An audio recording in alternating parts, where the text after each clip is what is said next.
and welcome to CRA Modcast number 3. So I think we've decided tonight we're going to talk about the standard issue rifle, 2 most 11 Bravos, and 0311s. So Hunter, why don't you go ahead and tell us what is the normal issued rifle for the 0311? Okay, so right now the Marine Corps is going through their whole transitional phase. They're trying to phase in all M4s for infantry battalions. And the way we're doing that is we're pulling M4s from non-combat units that don't actually need them, who have just had them sitting in their armories forever. And what we're doing is a 1-for-1 swap for the M16A4s. But there are still currently units out there that do have the A4. So there's 2 different parts to this. There's going to be 3 different parts technically. So we're going to start with the M16A4. So right now, pretty much all the units that have A4s that I can think of only have the FN M16A4. I don't think there's any units left out there that have the Colt M4A or M16A4. So basically what it is you've got an FN M16A4, Knights Armament M5, rail adaptive system, and depending on if your unit has caught up with the times or not, you either have the TA-31 with the triangle chevron, or you've got the M7 RCO, which has the horseshoe reticle inside of it. And majority of those M16A4s are gonna be issued with a PEC 16, which has the shit ass fucking light built into it, or if you don't have enough 16s, you'll end up with a 15. Just depends on if your unit's got enough or not. But so that's pretty much what you're limited to is the 16 or the 15. Outside of that, obviously at the basic 03 level, you can add pretty much any light any light sling vertical grip you want. So what's seen a lot is the Surefire, the M9 51s, M9. What's that? The 5.1. Yeah, so the 5.1s, the 5.2s, you see a lot of Knights Armament vertical grips because that's what's issued out of the armory. You'll see the Magpul angled foregrips because, you know, people fucking Magpul. So you'll see those out there. Majority of the slings issued are Vickers. The Blue Force Gear 2-point sling. Occasionally you'll get the guys that go by the fucking SOE gear slings from the PX, or guys that buy the 1-point slings. I don't know why, but some guys have 1-point slings, so those are good.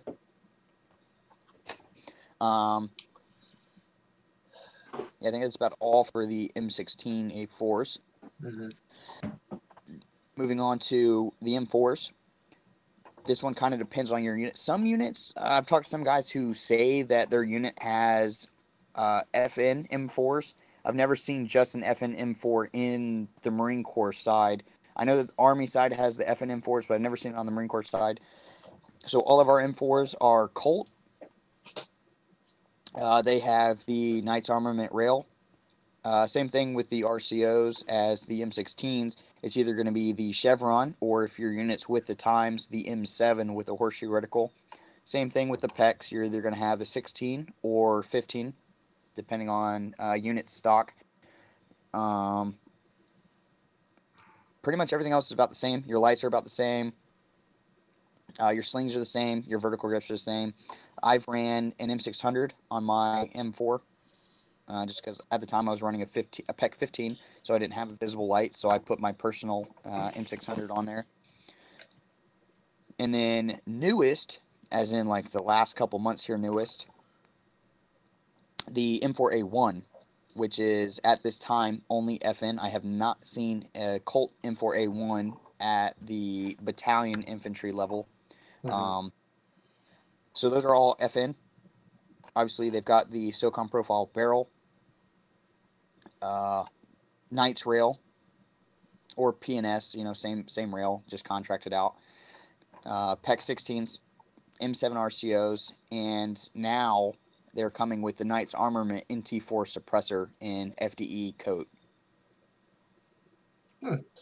Alright, well, to give my side of this, when I joined the Army in 2008, starting basic training, we were issued the M16A4 in its base configuration with an M68 CCO, that being the Comp M2 for those who are not in the know. When I was originally issued an M16A4, it had some, I can't remember the manufacturer, but some garbage 2 to 3 point sling. Upon arriving in a actual infantry battalion, I was issued an an M4, Colt manufactured. Most of the guys, unless you were a team leader or squad leader, were issued the M68 CCO or the EOTech 551, I believe it was. Around the time that I was in, the PEC 2 was still extremely prevalent. It wasn't until we deployed that we actually started to receive the PEC 15s. PEC 16 was not a thing yet. Optics that I've seen on those guns are anything from the Comp M to the ACOG with the standard chevron, EOTech 551s, on rare occasions some infrared scopes, but those were never used in combat, so that doesn't count. PEC 2s, Sorry, PEC can you say it again? 15s. What scope? The whatever the infrared, the PAS, I can't remember the exact nomenclature for that damn thing yet, or at the moment, but that was an issued thing. If you wanted it, no one used them. They're too heavy, ran through batteries too fast. Okay. But lasers with the PEC 2 or the PEC 15, that was really the only option. The PEC 16 was not a thing at that given point in time. As far as rail attachments, I've seen dudes run anything from the Knights VFG to CAA VFGs, Magpul AFGs, Harris bipods. I've seen all manner of different stocks, from Magpul to the SOPMod. Grips, I've seen everything from the standard issue thing, which was the most prevalent, to something like the Magpul Myad, the Ergos, all manner of different grips. But really, I think that's about it. At the time that I was in 2008 to 2012, the FN guns were not, as of yet, very prevalent in the system. So, a little bit older frame of reference, I guess. Yeah, so one thing I definitely forgot to hit on, the grip pods, the fucking vertical grip, button the shitty ass bipod flips out. We had those, so that's definitely we got that's definitely those. good to go.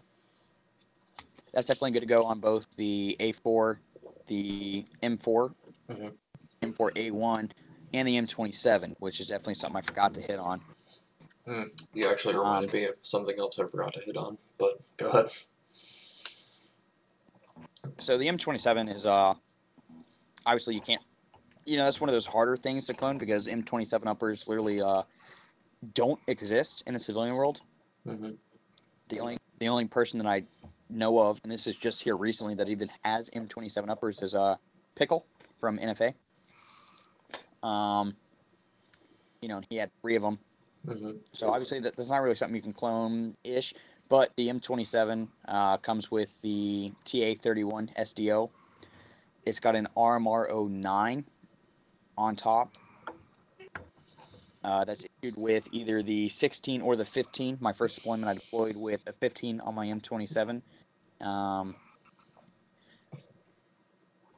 What else? It's got Knights Armament 99051 front sight, and then the 2 to 600 micro rear sight. Usually comes with the Harris 9 to 13 bipod on a LaRue mount. But obviously, one of those things that we break is the bipods. We break those things a lot. So sometimes you'll see them without that bipod. You'll see them on a grip pod. And and usually those come on the Vickers sling or the Blue Force gear sling also. Okay. To piggyback off what you said as far as slings, I've seen everything from simple 550 cord slings to some garbage 1-point sling you can buy at the PX to Vickers slings. I mean, if you can imagine it, it's been there. One of the things I did forget to mention was lights. I've seen everything from the Surefire M951s to crappy Insight lights predating the WML. Some of us ran Surefire M600s and the prior incandescent versions of those lights. But flashlights at the time that I deployed were not a super prevalent thing that were issued. Right. So, my first deployment when I had an M27 and a PEC 15, I originally had a Surefire G2 that I picked up from like the Coast Guard PX, little plastic fucking like 90 lumen light. Yeah, the incandescent. Yeah, I had that in this cheap fucking $2 eBay mount. And then part way through my deployment, I'd gotten the M600 Ultra, and I ran that on my M27. And then my second deployment, I had an A4, and I also had I carried over the 600 to my A4, and then now I have an M4, a Colt M4, and I'm taking my M600 on this deployment also. Okay. Seeing as Sai really hasn't got to say anything, Sai, you got anything for the people? Well, actually, I got some questions just to kind of clarify a few things Okay. for some of the people watching that may not have extensive knowledge into the military background. Okay. Is there any similar equivalent to the M27 that a civilian can grab a hold of? Like, I'm assuming that's like a 416 piston. And is that anywhere near right? Okay, so kind of. Yes and no is probably the best answer to this. Mm-hmm. The 416. So I'm not super up to date on the H&K stuff. So if I'm like way off base here, like I'm sure someone's gonna comment and be like, "No, he's fucked up." I hope they do. You're assuming someone's gonna comment on this video. Yeah, well, like I said, I hope they do. Maybe August watching, but I believe they only come in. I think they come in 14.5 inch. Okay. I think you're off base on that one. I think the civilian available 416 is 16.1. I don't mean civilian. I'm thinking more the actual military one. Okay, I think it's 14.5, and then the whatever the seals are using, it's like 10.5 or 10.3, whatever they're using. Yeah, I'm not quite. But as far as civilian goes, trying to clone an M27, like your closest bet is going to be the MR 556. Mm-hmm. Because obviously, like that's the only fucking H&K upper out there. Yeah. The largest difference is the Marine Corps' M27 is a 16-inch barrel. And it instead of having the like what would be a carbine length gas system, it's like it's longer than a carbine, but it's not quite a mid-length gas system. Is it something similar to like Knight's intermediate system that they use on their SR-15 or whatever the fuck it is? Yeah, so it's longer than a carbine, but it's not quite mid. Obviously, it's still a piston system, but the gas block's moved. And then one of the largest things for civilians trying to clone the M27 is you cannot find the bayonet lug. The actual bayonet lug is a fucking unicorn in the civilian world unless you can actually find like Pickle had. Pickle had those actual 416 or the M27 uppers. You cannot find that bayonet lug. And what was the price? Because I remember that price being a little bit questionable to some that did not realize what it was. It was pretty high, was it not? Yeah. So what are you trying to sell him? He was asking $15,000 per upper. That's right. Obviously, I don't know his actual selling prices, but from what I gathered through small comments, he had 3 of them, and he got $50,000 out of all 3. So whatever you want to average that number down to. About 16 or so. 16, 17. So we don't get too caught up on the whole M27 thing. What do you guys think would be the natural progression for something like the M4 that's currently in the system? Because I'm personally of the opinion that something like the M4 A1 Block 2 is probably the natural progression for a standard issued rifle for the United States military. So, on the Marine Corps side of things, that's actually what we were looking at going to, was the Block 2. And I think I mentioned that in our first video when we kind of chatted a little bit. The Marine Corps came out and they basically said, hey, we need to upgrade our basic infantry rifle. And here's what we're looking at. And it was a free-floating barrel. It was I believe it was like a 2-stage trigger. It was suppressors and obviously the SOCOM profile barrel, because instead of burst, they wanted auto on every weapon. Which is very similar to what the Army is currently soliciting or was soliciting as a replacement for the standard M4.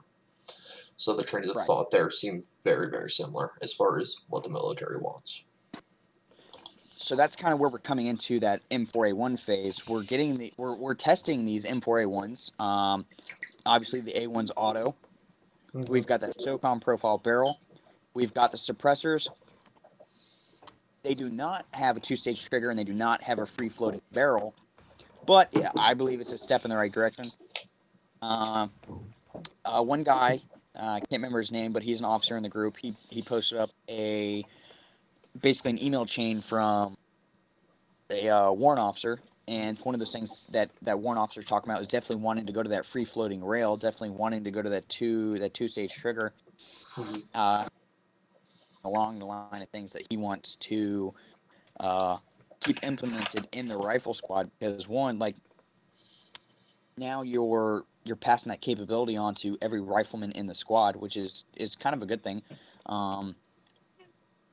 You know, and two, you're kind of getting rid of that one single person that needs to be the automatic rifleman.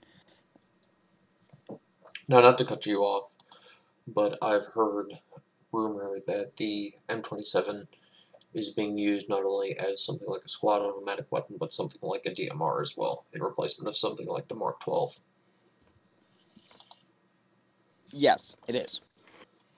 I am not one of those units that is actually testing that, but there is units, and I've got friends in those units. I've talked to some of the guys who are actually doing that. And basically what they're doing is they're just taking the M27, and instead of issuing it out with the TA-31 SDO, they're issuing it out with a Leopold scope. Now, which Leopold? See, that's what I'm getting to. I'm not sure. So the thing is, I wanted photos to try and identify what Leopold was being issued. But the individual was not able to get photos for me. All he told me it was not the SDO, it was now a scope, and he knew it was Leopold just because of the big L. But he was not sure if. So here's where my thought process comes in: is it a Mark IV pulled off of the Mark 12 placed on the M27? I would assume something like the Mark 18. Yes, that's another thing. Is I was thinking, what if it's that Mark 8 that we've got a surplus of because of the M110? The CQBSS? I believe that's it. I'm not sure right now. That's the 1 to 8 by something or another. I can't remember. I've had a few too many drinks. Yeah, I'm not completely sure. So I'd kind of like to see photos, but you know, obviously he's deployed doing shit, so I'm not quite sure. Another thing is he did tell me that they do have NT4s on those M27s that have the scopes, and they are not using the normal M885 ball. They're using a different round. So the only thing I can assume is they're either getting Mark 262 or they're getting Mark 318. Yeah, see, for you, being on the Marine Corps side of the house, that's a little bit different because you guys are using the M318 or whatever the hell it is. The Army is using the M855A1, I believe it is. So they're a little bit different rounds. Both have pros and cons, but not to steal the show from me and Hunter. Sai, what would you if you were to build a perfect all-around rifle, what would you be using or equipping that gun with from a If I was civilian gonna side of the stay with, house? And it yeah, okay. has to stay M16 family. Okay, see, that's kind of what I was. I was kind of going to bring up is Recce becoming the next big thing. Not like the Seal Recce with the Legia, barrel, whatever, but like a whatever. Block 2. Mm-hmm. Yeah, however you want to say, but like a Block 2 with a what is it, TS30A or something like that, scope, or like a Mark 8, like you were saying, but Block 2, but with maybe a slightly bit better barrel. Without having to go crazy for it. I'm thinking that, and David brought this up the other night. I don't know if that's on one of our videos or not, but he seemed to agree that maybe Recce is becoming the next Block 2, like a Block 3 or something like that might become an accurized as far as barrel goes For version of it. For me, from the Army standard, from the way that I'm used to training and fighting, the M4A1 Block 2 is the perfect rifle. You're getting everything you need as far as compactness of the weapon system, accuracy. The only changes that I would like to see to that gun is perhaps a slightly more accurate barrel system. That said, I don't think stainless is the answer, but a more accurate barrel, a closer to match stage trigger, even if it's something like the ALGACT, that's just a cleaned Or up the mil spec. G2S. That's just a cleaned up mil spec style trigger, and something in the range of the 1 to 6 power optic would for me would be what I would want to deploy with in this day and age. With the only added thing would be the ability to add a suppressor to the weapon. Well, now what? So go ahead, Hunter. You're good. Yeah. Just to tag on that, I know. So I've got a friend who is a CSO. So I've got a friend that's a MARSOC operator. And their Block 2s, they have the Geisley Super Select Fire. So not quite a match trigger, but definitely a better, damn near better, close. Right, better than a mil spec, and obviously they do have the suppression capabilities. They're using the Surefire, was it RC1? Is that what it is? RC556. Yeah, RC556. They're using those on their block. Not to interrupt, but that's my one caveat. I would like to see the NT4 go the way of Gynosaur. I think that can is obsolete in every way, shape, or form. If they're going to integrate a suppressor into the standard line infantry soldiers / Marines loadout, I think it should be something more like the Surefire. That is my one biggest caveat, is the NT4 is not capable enough given today's technology standards, and something like the Surefire SOCOM series would be the suppressor to issue. So I've been trying to figure this one out myself since we got the NT4s in the unit. And at first, I had my initial impression, like, hey, it's good, we're getting suppressors, fuck yeah. No, and then I mean, I kind of thinking on it, right? Obviously, it's a good thing we're getting them. It's a step forward. And it kind of started to click after my first impression of, well, why didn't they give us this suppressor? Why didn't they give us that suppressor? And it took a couple weeks, actually. It took a couple weeks of dwelling on it. It took a couple field ops that we had these random people standing around, random civilians with equipment and stuff. And, it didn't quite click at first, but then it finally clicked. One, the NT4 is proven. We've been using it since the 90s. Absolutely. Two, they're giving it to ASVAB waiver 0311s. And one of those things is it's not hard to mount. You can't fuck up mounting it like you can with the RC556. Like, you have to actually lock that up. Yeah.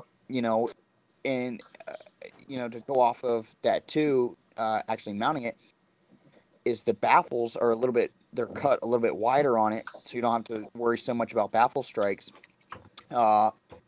So there's less. But here's my thing. Okay, the NT4 is a proven system. It's been used in the 90s. It's a durable can, there's no doubt about that. But we've hit a point now in 2016 going on 2017 where technology has evolved past that point. Why wouldn't something like the Ops Inc. cans, which is literally retard proof, you cannot fuck that mount up, thread it on, that's it. Okay, so if I'm not mistaken, also the Ops Inc. can is quieter than the KAC cans. So something like that, which is going to be cheaper and is most likely just as reliable, even if you had to bore it out slightly. Why wouldn't something like that be the issue if you're worried about the average ASVAB waiver 0311 or 11 Bravo fucking it up? Why wouldn't that be the difference? Okay, so here's my answer to that. One, OpSync is out of business. Allen Engineering took over for that. Okay, even AE cans. Yeah. Okay, yeah. But two, and this is what I was getting at with my weeks of pondering, trying to figure out why these civilians are standing around, why these civilians are getting in my fucking way of PSOing my guys. It's not about audible report. It's not about flash suppression. It's not about any of the major perks and pros that we're looking for when it comes to cans. It's about the military and the VA cheaping out on having to pay for hearing aids. Okay, not to cut you off, now, but you're looking at something like the NT4. Even the new Knights cans, if you test them on a meter to the military specification, the new Knights, even the newer Knights cans are barely, and I mean literally barely, hearing safe. So why would you continue to issue something from Knights that you know is on the edge of being hearing safe, and potentially giving these dudes who are getting out now the ability to go after the VA for hearing disabilities when you could issue the cheaper, quieter can? So you just said it yourself right there. One, you didn't say this part, but one, contract cost. Mm-hmm. What is the actual cost of the overall contract, buying all these suppressors, the support, the spare parts, the maintenance, the courses, putting our armors through these to be able to maintain and keep these suppressors ready for use? And then two, you said probability. What is the probability that we can issue $1,000 can? Now it's a little bit cheaper. I think I think the issued cost for the Knights can was something around $900. Right, so we're looking at $900 a can versus $500 or $5,000 for a set of hearing aids. So yeah, it may be barely hearing safe, but in the Marine Corps' eye, or even higher than the Marine Corps, in the Department of Defense, in their eyes, barely hearing safe is better than not hearing safe. I can see your perspective from that. And I mean, not to cut you off, but Cy, being a civilian, he has a lot of outside views on what the military is doing because, I mean, Cy's not the average gun owner, he's not the average shooter, he's one of those guys who is actually keeping up with what's going on with the industry and what's going on with the military. So I would like to get his point of view on issuing suppressors to the standard line combat guys. I mean, where do you size stand on the whole suppressor issue and what we're issuing for these guys? Because not only is the Marine Corps issuing NT4s, but the Army is also starting to issue NT4s as the standard suppressor for infantry troops. Okay, the way I see it, every person that is paid to shoot a gun should be able to shoot it suppressed. That's the way I see it, first of all. Okay. Second of all, kind of going on to the last point I started to say, I don't understand why, if we're already looking at 14.5-inch barrels, why we can't do a 14.5-inch barrel with the OpSync profile and just issue everyone AEM5s. So what you're saying is because we're going to something like the M4 that's already fully automatic and we're already doing these upgrades, why not add the additional cost of a contour barreled M4 that's ready to accept something like the OpSync can? And yes, and I do mean that as a why. Like that's a legitimate question. Like you said earlier, I'm not in that loop. I don't understand the cost of everything, but the way I see it, like he said, a $5,000 hearing aid versus $1,000 can. Mm-hmm. The OpSync to me is only $600, so it's got to be cheaper to go that way for the military. I think I've got the answer to your question here. Okay. So where the fuck's my? So I originally said it right. The Knights Armament cans are fucking. They're already proven. They're already tested. They've already passed all of the DoD's tests for one, being hearing safe, two, being full auto rated, and that's a huge one. That's the thing that kills a lot of cans. Like a lot of cans that go through the DoD testing, they fail the full auto rating. And the Knights Armament can is one of those cans that meets the rating. Now we all know that the Ops Inc. can, the Ops Inc. What model is it? I don't even know the Ops Inc. model, but the actual Ops Inc. model that was issued on the Mark 12 was a no shit tested can. It tested, it was passed, and it was a 12th model. Sorry, 12th model. That's right. Okay, so yeah, I'm getting a little tipsy. So the Ops Inc. 12th was actually tested, was passed, was issued. In our eyes, right, as cloners, we know that the Allen Engineering Model 5 is a duplicate of the Ops Inc. Yes. 12th model. But what we made do by the know, same man. Yeah, same creator, same developer, two different companies. But what a lot of guys like to forget when they say, hey, the Allen Engineering Model 5 is the exact same as the Ops Inc. Model 12, is can't remember his first name, but Mr. Allen, when Ron. he created the Allen Engineering Model 5, in order to avoid patent infringement, he actually had to change the design of the suppressor. So which means that they would have to go through all that testing again to actually be proved. Bingo. Yeah, I believe it's one less baffle. I believe it's got one less baffle and one less hole inside, but the design was changed.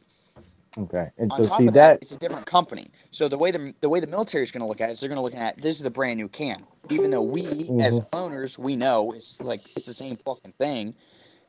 To the military, it's not. This is a new company. This is what they're producing to us. And then you have to look at changing all of the muzzle devices out for a brake and collar versus a collar or just a brake like on the NT4 is cheaper than a brake and collar for the Allen Engineering would be. Even if you say, hey, the Allen Engineering can is cheaper than the Knights Armament can, I agree 100%. I paid $575 for my can. But then you have to add in, I paid $100 for my brake and I paid, $30 for my collar, plus the crush washer, the time to install that, blah, blah, blah, blah, blah. Look at the Knights Armament can. It's, it's about $800, but it comes with the $100 mount. That's $900. So when you're comparing costs, the cost is, the Allen Engineering suppressor side is cheaper than the Knights Armament by, $100, $200. But the DoD would have to go through and test the Allen Engineering can. Okay. You're right. I did not think about that side of it. Not to cut you off, but getting on the topic of readily available suppressors, which we know the military will and indeed does test options on the market that are off-the-shelf available. why not something like the SWR or Silencer Co. Spec War 556? That can be had for about $550. The mounts are maybe $80, and that can is quieter and just as durable, if not more so, than something like the Knights can. Because, I mean, really, if you take into the account of how much they're saving per can and mount, it would more than make up for the cost of testing that suppressor. Good point. Okay, so the only thing I've got here is, I might be talking out of my ass on this one. I think that's actually one of the cans that was submitted and failed. I haven't seen anything. I haven't seen anything personally to support that. However, I'm not discrediting what you're saying. Yeah, and I might be talking out of my ass here, but I believe that's a can that failed. I believe it. I might be thinking of a different can, but I think it failed on the full auto testing. That aside, we're looking at that mount issue again. Look at how much the mount is to replace, and then you got to think like the military. They're all about the flash hider. They're not about comps. They're not about brakes. Yeah. They're all about flash hiders. No, I absolutely agree with that assertion. 100% the flash hider, as far as I can see it, barring something like an 10.3, 11.5, 12.5, whatever. I think that the flash hider is not going to go anywhere as far as military service, even though something like a muzzle brake has its advantages when you're talking about a short-barreled rifle. I think for the standard infantry troop, the flash hider is going to continue to reign supreme. So, yeah, I mean, we've been using it for what, 50 years now? Oh, yeah, I mean, and there's nothing wrong with flash hiders. I think flash hiders do indeed have their place. They're a viable solution. However, with the acceptance that something like an SBR in the 10.3 or 11.5 configuration has had, I think the muzzle brake in that one instance, especially within a military usage, the muzzle brake is a better option because it prolongs the life of your suppressor, and if the military is concerned with the cost, the muzzle brake makes more sense just because you're getting more rounds per suppressor than if you were to use something like a flash hider in a short barrel rifle configuration. That said, for the standard infantry troop, that may not be as big of an issue, seeing as the standard infantry troop is issued a 14.5-inch barrel. But, I mean, that's neither here nor there. Yeah, I mean... Okay, now I have... Go ahead, Si. I have a question, kind of, and I'm going to need some facts filled in, obviously, and I'm sure some people know a little bit more about this than me, but Gemtech, if I'm not mistaken, makes one that will fit a standard issued A2 flash hider. Yes, that would be the right? Gemtech. And any similar, like... Yes, the Gemtech Halo. Yes, that's it. That now, suppressor. I don't know the price on it. That suppressor does indeed fit the A2. There is a battle comp as well as like Smith Engineering. Yes, there's a battle comp that's made to fit it.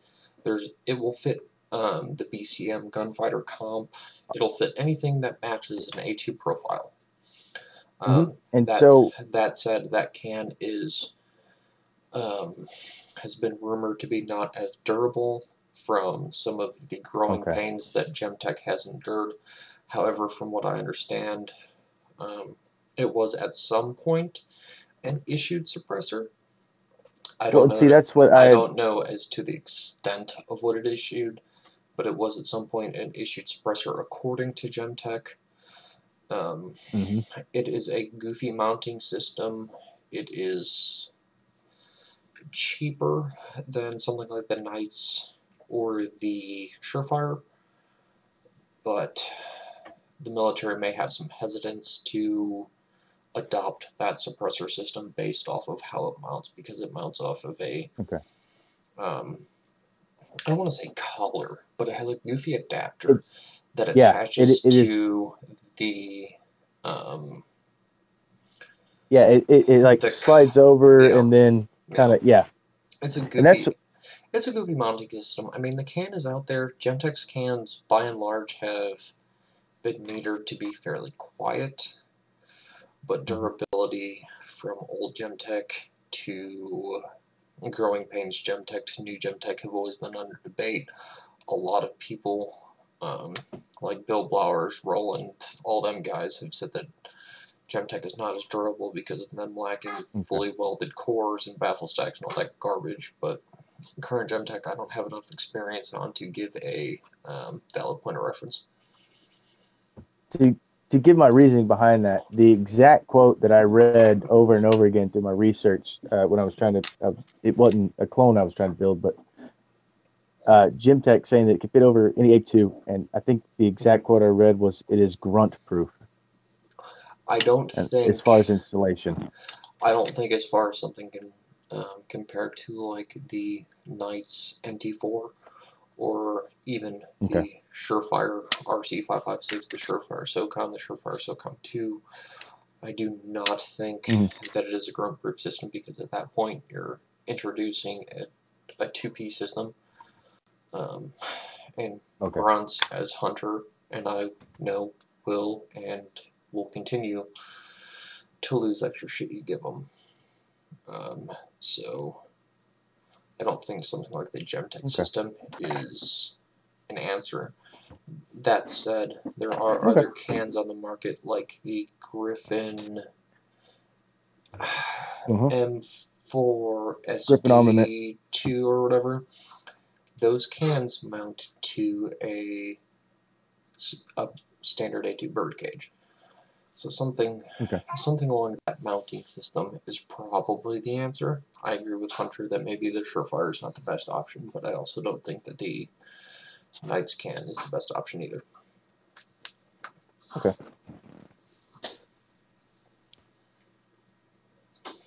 I mean, but that's how I see it. Right. Well, and it's a valid point. Like I said, it was just something I had read within research, trying to look for a cheap suppressor. Honestly, is what I was looking for. Which now I don't have to worry about it because the AEM5 is honestly a great suppressor for the money. If I had to say so myself. No, I absolutely agree with you. I think the AEM is a fantastic suppressor. It does a great job. It has a great tone. I used the OpSync personally. Granted, different company, but same design. And they work great. Is it the solution for the military? Debatable. Apparently not. I mean, Hunter brings up great points with the NT4. The NT4 is in the system. It's an easier mounting system. It probably is more grunt-proof.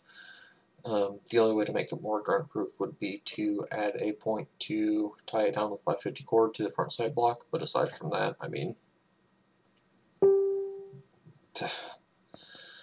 which brings me to another question I had earlier. If I'm not mistaken, Hunter verified that paracord slings are kosher. Yes, absolutely. Absolutely.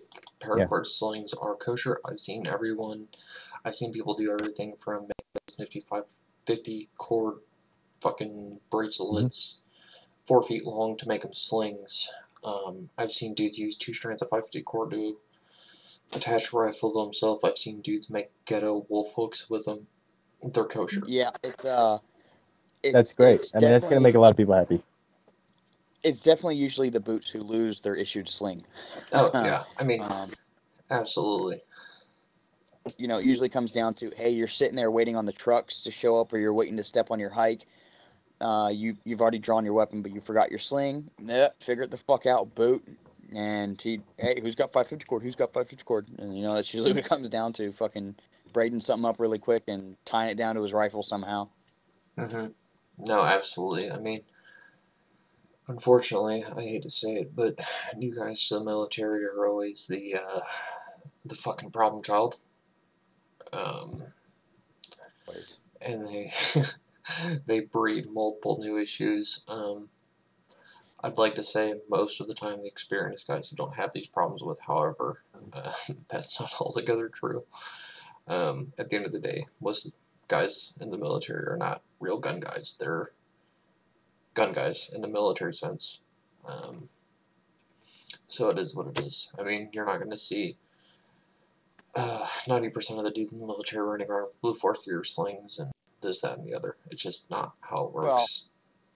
Well, in the Marine Corps you would, because that's what we're issued. I mean, yeah, that's the Marine Corps, but the Army, by and large, does not, as far as I know, from my frame of reference, does not issue a standardized sling. It's more based off of unit purchases or RFI. So there's that issue to contend with. I think the Marine Corps, being a smaller branch, has the advantage of they're more able to finely tune some of the things that they're issued due to not having as large of a cost. But yeah, it's just one of those things, differences in branches, I guess, because the Army is such a drastically larger branch.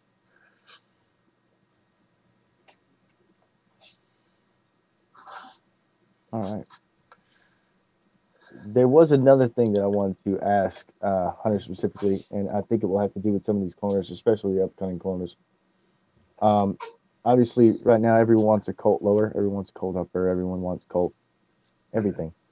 When it comes to cloning, we're getting 80% lowers and saltwater etching, Colt logos, and all that, just so we can have the appearance of a clone halal or kosher lower and upper. I hate you. He said something about FN becoming a big thing. So is that what we're going to see in the future of cloning? Is maybe everyone's starting to go for the FN, and not the broken FN, but the F that goes through the N lowers? Are we going to start seeing people saltwater etching FN? Are we going to see people saltwater etching their uppers even, or something like that? Is that going to be a new thing? In my opinion, it kind of just depends on what era of a clone are you looking for?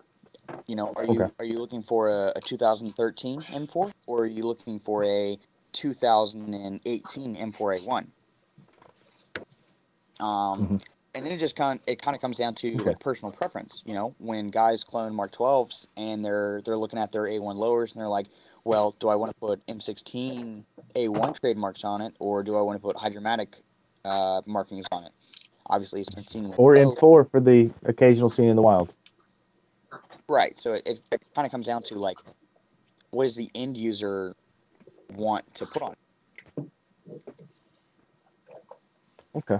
I just thought that was an interesting thing, that maybe Colt's not going to be the precipice of cloning in the near future. Like maybe 4 years down the road, maybe everyone's going for FN instead of Colt. Right, and especially with FN taking over the contract from Colt. I mean, I know Colt's still a small key player. FN decided to fucking, I guess, help them out, whatever, keep them along for the ride. But FN is providing a majority of those rifles. Colt is helping out, but a majority of those rifles coming in are FN. Now, I hate to interrupt you, but I obviously was in the military a little bit earlier than you, and I've seen FN rifles, or, well, not FN rifles, but FN lowers used for things like Mark 12s and SAM-Rs. So it's kind of odd, or kind of curious, rather, that the FN rifle has been in the system before, was taken over by Colt, and now is being taken back over by FN. Well, and that kind of got me to the question, like, is this going to be kind of like the Mark 12s having A1 lowers? Is the next vintage thing or retro thing going to be Colt lowers versus FN? You know what I mean? Like A1 versus A2 is.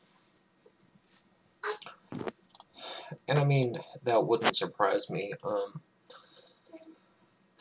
I would not be surprised to see FN take over for a little bit, and then maybe potentially when the next rifle trials or the next upgrade trials occur, which they inevitably will, because I personally don't see the M4 going anywhere in the United States. I don't see that gun going anywhere.